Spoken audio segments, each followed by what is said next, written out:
28 अप्रैल साल 1988 एक 24 वर्षीय लड़की एमा अपनी छुट्टी मनाने के लिए खास तौर से हवाई में आई हुई थी।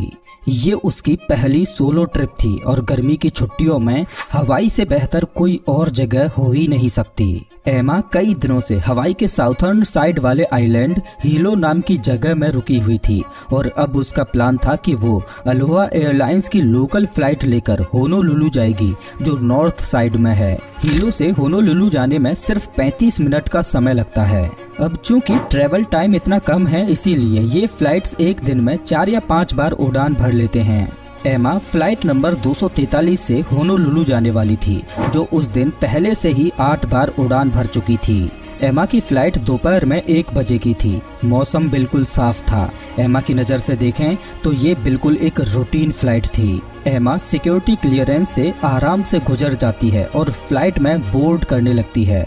लेकिन जब वो प्लेन की सीढ़ियां चढ़कर गेट के पास पहुंचती है तो उसे दिखता है कि प्लेन का बाजू वाला मेटल का सीट क्रैक हो गया है, जैसे उसे कोई जंग लगी हो। लेकिन एमा ज्यादा नहीं सोचती। उसे यकीन होता है कि फ्लाइट वालों ने प्लेन की अच्छी तरह से इंस्पेक्शन जरूर की होगी। सभी लोग आराम से प्लेन में बैठकर अपनी सीट बेल्ट्स बांध लेते हैं।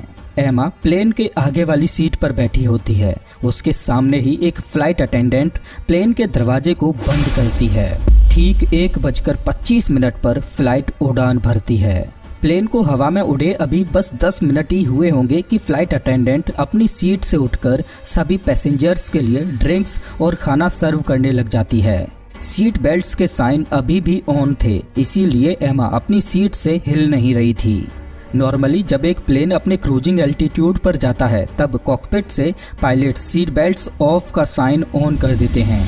फ्लाइट नंबर 243 के लिए ये क्रूजिंग एल्टीट्यूड लगभग 24,000 फीट था। एमा को एक पानी दिया। एमा ने पीछे मुड़कर देखा तो उसे 2 और फ्लाइट अटेंडेंट्स दिखी, जो पैसेंजर्स को ट्रॉली के जरिए खाना और पानी दे रही थी। उड़ान भरने के ठीक 24 मिनट बाद ये फ्लाइट अपने क्रूजिंग एल्टीट्यूड 24,000 फीट पर पहुंच गई। एमा विंडो से बाहर बादलों की तरफ देख रही थी। तभी अचानक से एक बड़ा सा धमाका होता है। एमा के कान बजने लगते हैं। उसे किसी के जोर से चीखने की आवाज आती है और जब वो सर उठाकर ऊपर देखती है तो उसे दिखाई देता है कि जो फ्लाइट अटेंडेंट उसे कुछ मिनटों पहले पानी दे रही थी वो अब हवा में उड़ चुकी है। कुछ सेकंड बाद जब एमा को थोड़ा सा होश आता है तो उसे दिखाई देता है कि उसके सर के ऊपर की छत पूरी तरह से गायब हो चुकी है और उसकी बॉडी पर तेज हवाएं चाकू की तरह हमला कर रही हैं। दरअसल हुआ ये था कि प्लेन के आगे की 35 स्क्वायर मीटर की छत टूटकर हवा में उड़ गई थी। पूरे जहाज के केबिन में रैपिड डीकम्प्रेशन हो गया था, जिससे कोई भी श्वास नहीं ले पा रहा था। दोस्तों, नॉर्मली होता यह है कि जमीन से कई हजार फीट की ऊंचाई पर इंसानों का श्वास लेना नामुमकिन होता है। इसीलिए एरोप्लेन के केबिन में हवा को प्रेशराइज करके रखा जाता है। 24,000 फीट की ऊंचाई पर हवा बहुत ही पतली हो जाती है और टेम्परेचर भी कई गुना कम हो जाता है। इस वक्त एमा न केवल श्वास ले पा रही थी बल्कि उसकी बॉडी ऑलमोस्ट -40 डिग्री सेल्सियस का टेम्परेचर भी झेल रही थी। नॉर्मली इस तरह की इमरजेंसीज में ऑक्सीजन मास्क ऊपर से गिरते हैं ताकि पैसेंजर्स एटलीस्ट श्वास ले पाएं। लेकिन फ्लाइट 243 के केस में ब्लास्ट की वजह से ऑक्सीजन मास्क ने काम करना बंद कर दिया था। अब जरा एक बार आप सोचकर देखिए कि चारों ओर आप सिर्फ बादल ही बादल देख रहे हैं। आप ठीक से श्वास नहीं ले पा रहे, ठंडी आपको सिकोड़ रही है और 500 किलोमीटर प्रति घंटे की रफ्तार से चलने वाली हवाएं आपकी बॉडी को चीर रही हैं। अगर जल्द ही कुछ नहीं किया गया तो एमा और साथ बैठे सभी यात्रियों की मौत होना निश्चित है। अब फ्लाइट 243 की मदद सिर्फ और सिर्फ उसके पायलट्स और फ्लाइट अटेंडेंट्स कर सकते थे। लेकिन अभी अभी एमा के सामने एक फ्लाइट अटेंडेंट प्लेन से बाहर उड़ गई थी। एमा ने पीछे मुड़कर देखा तो एक फ्लाइट अटेंडेंट प्लेन के पीछे वाले हिस्से में बेहोश पड़ी थी। शायद ब्लास्ट के बाद मलबा सीधा उसके सर पर लगा था। थोड़ा और पीछे की तरफ एक और फ्लाइट अटेंडेंट थी जो फोन पर किसी से बात करने की कोशिश कर रही थी, शायद कॉकपिट में बैठे पायलट से। लेकिन ऐसा लग रहा था कि कॉकपिट से कोई भी जवाब नहीं आ रहा है। समय बीतता जा रहा था। इस सिचुएशन में सभी पैसेंजर्स को हाइपोक्सिया हो सकता था। हाइपोक्सिया में अगर ब्रेन को सफिशिएंट ऑक्सीजन नहीं मिलती तो आप 1 से 2 मिनट के अंदर बेहोश हो सकते हैं और मर भी सकते हैं। एमा की सीट के सामने कॉकपिट का दरवाजा होना चाहिए था, लेकिन धमाके में वो दरवाजा कहीं उड़ चुका था और मलबे ने उसको कवर कर लिया था। एमा समझ नहीं पा रही थी कि पायलट्स जिंदा हैं भी या नहीं। खुशकिस्मती से फ्लाइट 243 के पायलट्स जिंदा थे और पीछे बैठे पैसेंजर्स से कहीं अच्छी हालत में भी थे। जब प्लेन में ब्लास्ट हुआ और उसकी छत उड़ी तब पायलट्स का ऑक्सीजन मास्क तुरंत नीचे गिर गया और किस्मत से वो अब भी काम कर रहा था। प्लेन के मेन पायलट थे कैप्टन रॉबर्ट सोन्सथाइमर, जो बहुत ही एक्सपीरियंस्ड पायलट थे और अलोहा एयरलाइंस के लिए 11 साल से काम कर रहे थे। उनके साथ थी उनकी को पायलट मिमी टॉम्पकिंस। दोनों पायलट्स तुरंत काम पर लग जाते हैं। सबसे पहले उनकी मेन प्रायोरिटी थी प्लेन को डिसेंट करवाना। उन्हें जल्द से जल्द प्लेन को 24,000 फीट से 10,000 फीट पर लाना था ताकि एटलीस्ट पीछे बैठे पैसेंजर्स श्वास ले पाएं। प्लेन की छत को उड़े अभी तक टोटल 3 मिनट गुजर चुके थे, लेकिन किस्मत से प्लेन अभी भी पायलट्स के कंट्रोल में था और वो अब प्लेन को 14,000 फीट की ऊंचाई पर ले आए थे। इस हाइट पर ज्यादातर पैसेंजर्स के लिए श्वास लेना मुश्किल नहीं था और लोग हाइपोक्सिया से भी बच गए।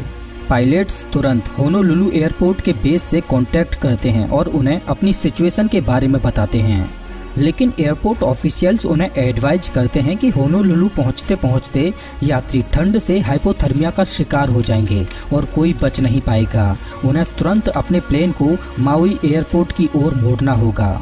लेकिन उसी वक्त पायलट्स को एक और बहुत ही डरावनी चीज रियलाइज होती है। दरअसल हुआ यह था कि जब प्लेन की छत फटी थी तो आगे मौजूद नोज जहां पायलट्स बैठे थे वो लगभग 1 मीटर नीचे झुक चुकी थी। अब पायलट्स का कॉकपिट और कैबिन सिर्फ प्लेन के नीचे वाले हिस्से से जुड़ा हुआ था। अगर प्लेन पर ज्यादा प्रेशर पड़ा तो दोनों हिस्से एक दूसरे से अलग हो सकते थे और उस केस में सबकी मौत होना निश्चित था। कैबिन में बैठी एमा नोटिस करती है कि प्लेन थोड़ा नीचे आ चुका है और अब वो श्वास ले पा रही है, लेकिन जब वो प्लेन से बाहर देखती है तो डर के मारे उसकी चीख निकल जाती है। प्लेन अब इतना नीचे आ गया था कि उन्हें द हलीकाला समिट दिखाई दे रहा था, जो हवाई के बहुत बड़े बड़े माउंटेन्स हैं। अगर थोड़ी भी चूक हुई तो प्लेन सीधा पहाड़ से टकरा जाएगा। पायलट्स ने भी उन पहाड़ों को देख लिया था। ये पहाड़ माउई एयरपोर्ट और प्लेन के बीचों बीच खड़े थे। कैप्टन रॉबर्ट प्लेन की स्पीड को धीरे करते जा रहे थे। उन्होंने अपनी स्पीड करीब 170 नॉट्स पर सेट कर दी। अगर वो इससे स्लो गए तो पहाड़ी से टकरा जाएंगे। अपने कई सालों के एक्सपीरियंस की मदद से वो उन पहाड़ियों के बीच से निकल जाते हैं और प्लेन को एयरपोर्ट की ओर मोड़ देते हैं। एयरपोर्ट पर बहुत सारे फायर फाइटर्स और एम्बुलेंस पहले से खड़ी थीं और प्लेन के आने का इंतजार कर रही थीं। पीछे बैठे पैसेंजर्स भी देखते हैं कि प्लेन एयरपोर्ट की ओर मुड़ रहा है। वो समझ जाते हैं कि कॉकपिट में बैठे पायलट्स सही सलामत हैं और जल्द ही प्लेन को लैंड करवाने वाले हैं। जैसे जैसे रनवे पास आता जाता है तो को पायलट मिमी प्लेन का लैंडिंग गियर नीचे करती है। प्लेन में टोटल 3 गियर्स होते हैं, पीछे 2 और सामने एक नोज गियर। पायलट्स को ये तो दिखाई दे रहा था कि पीछे वाले दोनों लैंडिंग गियर्स खुल चुके हैं, लेकिन सामने वाले नोज गियर की लाइट अभी भी नहीं जल रही थी। पायलट्स खुद बाहर निकलकर नहीं देख सकते थे कि नोज गियर खुला है या नहीं, इसीलिए उन्होंने अज्यूम किया कि उनके प्लेन के पास नोज गियर नहीं है। पायलट्स ने माउई बेस को इन्फॉर्म किया कि वो लोग बिना नोज गियर के ही लैंड करेंगे और हो सकता है कि कोई एक्सीडेंट हो जाए, इसीलिए हर चीज के लिए रेडी हो जाओ। अब दोस्तों प्लेन को विदाउट नोज गियर के भी लैंड करवाया जा सकता है, लेकिन ये बहुत ही खतरनाक मैन्यूवर है जिसमें एक भी गलती होने पर पूरा प्लेन आउट ऑफ कंट्रोल हो सकता है। अब फ्लाइट 243 का केस बहुत ही ज्यादा अलग था। जैसा कि मैंने अभी आपको बताया कि प्लेन का कॉकपिट और कैबिन सिर्फ प्लेन के पीछे वाले हिस्से से जुड़े हुए थे। अगर बिना नोज गियर के लैंडिंग हुई तो वो दोनों हिस्से पक्के तौर से अलग हो जाएंगे और इसमें पायलट्स की जान जाना लगभग निश्चित है। इस केस में पीछे की तरफ मौजूद फ्यूल टैंक भी डैमेज हो जाएगा और प्लेन फट जाएगा। लेकिन इसके अलावा पायलट्स के पास और ऑप्शन ऑप्शन नहीं था। पायलट्स प्लेन को और नीचे लेके आने लगते हैं। एमा ने देखा कि रनवे सामने दिखाई दे रहा है। वो तुरंत अपना सर नीचे करके भगवान से प्रार्थना करने लगी। दूसरे पैसेंजर्स भी बस प्लेन की सेफ लैंडिंग की दुआ कर रहे थे। जैसे जैसे प्लेन नीचे आ रहा था तो वो लेफ्ट राइट हिलने लगा था। पायलट्स ने देखा कि लेफ्ट वाला इंजन फेल हो चुका है। उसे मैनुअली चालू करने की कोशिश की गई लेकिन वो चालू नहीं हुआ। ठीक 1:56 पर माउई रनवे पर खड़ा एक आदमी अपने बाइनोकुलर से नीचे आते हुए प्लेन को देखता है और उसे दिखाई देता है कि प्लेन का नोज गियर सक्सेसफुली नीचे आ चुका है। तुरंत पायलट्स को इस बात की जानकारी दी जाती है और इस जानकारी को सुनकर पायलट्स की श्वास में श्वास आती है। लेकिन अभी भी खतरा टला नहीं था। ठीक 1:58 पर पायलट्स सक्सेसफुली प्लेन को रनवे पर टचडाउन कर लेते हैं। ब्रेक्स के अलावा पायलट्स इंजन के थ्रस्ट रिवर्सल का भी इस्तेमाल करते हैं, जिससे प्लेन पूरी तरह से रुक जाता है। एमा अपना सर उठाकर ऊपर देखती है तो चारों ओर उसे फायर फाइटर्स की गाड़ियां और एम्बुलेंस दिखाई देती हैं। एक एक करके सभी पैसेंजर्स को नीचे उतारा जाता है। पायलट्स भी अपने कॉकपिट से बाहर आते हैं। एमा तो सेफ थी, लेकिन इस पूरे हादसे में कितने लोगों की जान गई है वो अभी तक पता ही नहीं चल पाया था। इंजर्ड लोगों को तुरंत हॉस्पिटल में भेजा गया और थोड़ी देर बाद ऑफिशियल कॉल्स किए गए और सबको पता चला कि इस एक्सीडेंट में कितना डैमेज हुआ है। एक फ्लाइट अटेंडेंट के सर पर सीरियस चोट आई थी, लेकिन डॉक्टर्स ने कहा कि वो जिंदा बच जाएगी। जो पैसेंजर्स आगे की तरफ बैठे थे जहां की छत फटी थी, उन्हें ज़्यादा सीरियस इंजरीज थी, लेकिन वो भी जिंदा थे। पीछे वाली सीट पर बैठे पैसेंजर्स को बहुत माइनर इंजरीज थी और लगभग 21 लोगों को कोई भी इंजरी नहीं हुई थी। ये भगवान का करिश्मा ही था कि सभी लोग जिंदा बच गए सिवाय एक के। एमा को जिस एयर होस्टेस ने पानी दिया था वो ब्लास्ट में प्लेन से इजेक्ट हो गई थी और समंदर में कहीं जाकर गिर गई। कई दिनों तक रिसर्च अभियान चलाया गया, लेकिन उसकी बॉडी कहीं नहीं मिली। एमा और दूसरे 90 पैसेंजर्स बहुत ही खुशनसीब थे। एक बहुत ही जरूरी चीज थी जिसने उनकी जान बचाई थी, सीट बेल्ट्स। क्रूजिंग एल्टीट्यूड पर जाने के बाद भी ज्यादातर पैसेंजर्स ने अपनी सीट बेल्ट नहीं खोली थी, जिससे जब प्लेन की छत उड़ी और तेज हवा आई तब वो लोग अपनी सीट से ही चिपके रहे। प्लेन के लैंड होने के बाद ऑफिशियल्स ने बहुत से इनिशियल इंस्पेक्शंस किए। सबसे पहली बात तो ये कि प्लेन की छत जो अलग अलग मेटल के पीसेज से बनी हुई थी वो पूरी तरह से उड़ गई थी। ये मेटल के पीसेज उड़कर सीधा विंग्स, इंजन्स और टेल पार्ट से जा टकराए। दोनों हॉरिजॉन्टल स्टेबलाइजर्स जिससे प्लेन का नोज ऊपर या नीचे जाता है डैमेज और डेंटेड हो चुके थे। यहाँ तक कि वर्टिकल स्टेबलाइजर यानी प्लेन का टेल वाला पार्ट भी इन मेटल सीट से डैमेज हो गया था। प्लेन की हालत इतनी खराब थी कि उसे उसी वक्त डिसमेंटल कर दिया गया और दोबारा कभी इस्तेमाल नहीं किया गया। दुनिया भर के न्यूज़पेपर्स में इस घटना की खबर फैलने लगी। सभी इसे द मिरेकल प्लेन कहकर बुलाने लगे। लेकिन लोगों के मन में एक सवाल और था, ये भयानक हादसा आखिर हुआ कैसे?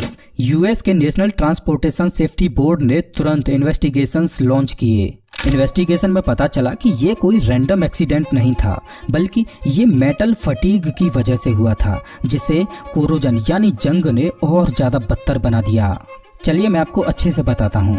मेटल फटीग का मतलब होता है वक्त, प्रेशर और मूवमेंट के साथ प्लेन के मेटल सीट्स का वीक हो जाना। इसके साथ जब मॉइस्चर, स्पेशली सॉल्ट वाली हवा मेटल की खाली जगहों में घुसती है तो मेटल पर तेजी से जंग लगने लगती है। हवाई में चारों तरफ समंदर है, इसीलिए हार्ड मेटल्स पर भी जंग जल्दी लग जाता है। ये एयरक्राफ्ट करीब 19 सालों से उड़ान भर रहा था। स्पेशली हवाई के आइलैंड्स के बीच तो ये कई बार शॉर्ट फ्लाइट्स लेता था। इसने कई 100 बार टेक ऑफ्स और लैंडिंग्स किए होंगे। इसका मतलब इस पर प्रेशर साइकिल बहुत ज़्यादा था। साथ ही अगर ह्यूमिडिटी और आइलैंड के सॉल्टी एयर को मिला दें तो ये प्लेन एक टाइम बॉम्ब की तरह बन गया था।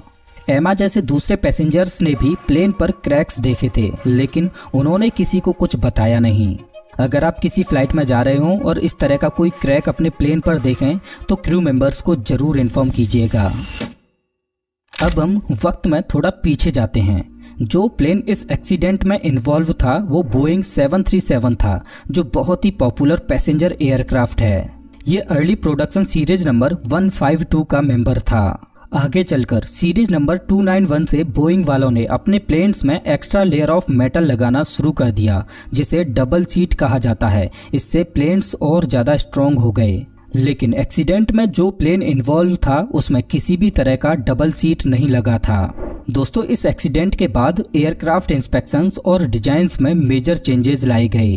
पैसेंजर्स और क्रू को एडवाइज किया गया कि अगर उन्हें कोई विजिबल डैमेज दिखे तो उसे तुरंत एयरपोर्ट ऑफिशियल्स को नोटिफाई किया जाए। अलोहा एयरलाइंस फ्लाइट 243 की स्टोरी सिर्फ एक प्लेन की कहानी नहीं है, बल्कि ये हमें सिखाती है कि छोटे छोटे डिटेल्स इग्नोर करने से बड़े बड़े हादसे हो सकते हैं। सेफ्टी हर किसी की जिम्मेदारी है, फिर चाहे वो इंजीनियर हो, मेंटेनेंस टीम हो या नॉर्मल पैसेंजर। मैं आपको बता दूं कि एमा का कैरेक्टर जिसे मैंने इस कहानी में इस्तेमाल किया है वो सच नहीं है। मैंने केवल आपको एक पैसेंजर के पॉइंट ऑफ व्यू से बताने की कोशिश की है कि इस तरह के हादसे कितने भयानक हो सकते हैं। लेकिन ये बात जरूर सच है कि जो लोग अलोहा एयरलाइंस की फ्लाइट 243 में बैठे थे उनकी जान हलक में आ चुकी थी। तो दोस्तों, इस वीडियो में बस इतना ही। वैसे आप हमारे चैनल पर इसी तरह के और भी वीडियो देख सकते हो। वैसे आप हमारा ये वीडियो कौन से शहर से देख रहे हो मुझे कमेंट करके जरूर बताएं। मिलता हूं मैं आपसे एक नई वीडियो में, तब तक के लिए नमस्कार।